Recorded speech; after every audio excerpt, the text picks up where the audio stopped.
নমস্কার বন্ধুরা, অনুজ কিচেনে সকলকে স্বাগত জানাই। আজ আপনাদের সাথে শেয়ার করব তালের ভাজা পিঠার রেসিপি। আশা করি এই রেসিপিটি আপনাদের ভালো লাগবে। তো চলুন বন্ধুরা, আজকে রেসিপিটি শুরু করে নেওয়া যাক। তাল দিয়ে রেসিপি তৈরি করতে এখানে নিয়ে নিয়েছি তালের বাল্ব। একটি পাত্রে নিয়ে নিয়েছি তালের বাল্বটিকে গরম করে নেব।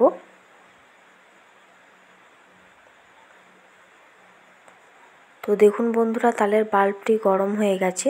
নামিয়ে নিয়ে কিছুক্ষণের জন্য ঠান্ডা করে নেব।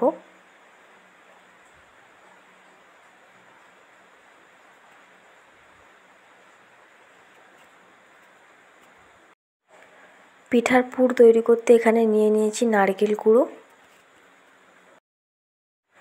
গ্যাসের ফ্লেমটা মিডিয়ামে রেখে নিয়ে নিয়েছি একটি প্যানে দিয়ে দিয়েছি সামান্য পরিমাণে সাদা তেল। তেলটা গরম হয়ে আসলে দিয়ে দেবো নারকেল কুড়োগুলো।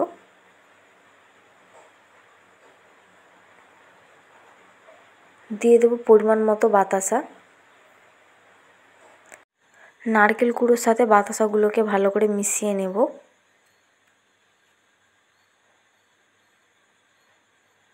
নারকেল কুড়োটাকে ভেজে নেব। তো দেখুন বন্ধুরা, নারকেলের পুর তৈরি হয়ে গেছে।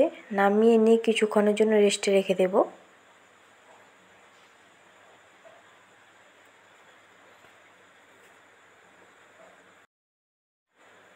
একটি পাত্রে নিয়ে নিয়েছি ময়দা। দিয়ে দেবো সামান্য পরিমাণে লবণ। দিয়ে দেবো পরিমাণ মতো চিনি। যেহেতু এখানে আমি তাল ব্যবহার করব, তার জন্য বেশি পরিমাণে চিনি দিতে হবে। দিয়ে দেবো পরিমাণ মতো সাদা তেল। তেল দিয়ে ময়াম দিয়ে দেবো ময়দাটিকে। ময়দার সাথে সমস্ত উপকরণগুলো ভালো করে মিশিয়ে নিয়েছি। দিয়ে দেবো ঠান্ডা করে রাখা তালের বাল্বটিকে। ময়দার সাথে ভালো করে মিশিয়ে নেব। ময়দার সাথে মিশিয়ে নিয়ে একটি ডো তৈরি করে নেব। তো দেখুন বন্ধুরা, ডোটি তৈরি করে নিয়েছি। কিছুক্ষণের জন্য রেস্টে রেখে দেব। কিছুক্ষণ পর ফিরে এলাম। তো দেখুন বন্ধুরা, ডোটা কত সুন্দর সফট হয়েছে। ডোটা থেকে একটু একটু অংশ কেটে নিয়ে গোল সাইজের ছোট ছোট লেচি তৈরি করে নিয়েছি। নিয়ে নিয়েছি একটি নেচিতে দিয়ে দিয়েছি সামান্য পরিমাণে ময়দা। লুচির মতো করে বেলে নেব। তো দেখুন বন্ধুরা, লুচির মতো করে বেলে নিয়েছি। খুব একটা পাতলা হবে না আর মোটা হবে না, এরকম ধরনের বেলে নিতে হবে লুচিটিকে। নিয়ে নিয়েছি একটি লুচির সাইজ, তাতে দিয়ে দেবো নারকেলের পুরটিকে। তো দেখুন বন্ধুরা, পিঠাটিকে কেমনভাবে তৈরি করে নিচ্ছি। এরকমভাবে পিঠাটিকে তৈরি করে নিতে হবে। আপনারা আপনাদের পছন্দ মতো শেপ তৈরি করে নিতে পারেন।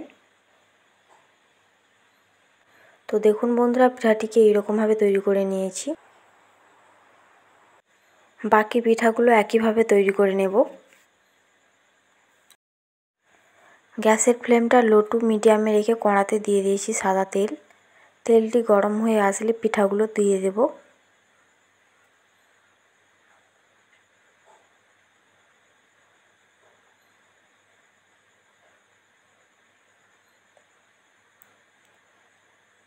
পিঠাগুলোকে ভালো করে ভেজে নেব। এক পাশটা ভাজা হয়ে আসলে উল্টে দুপাশে ভালো করে ভেজে নেব।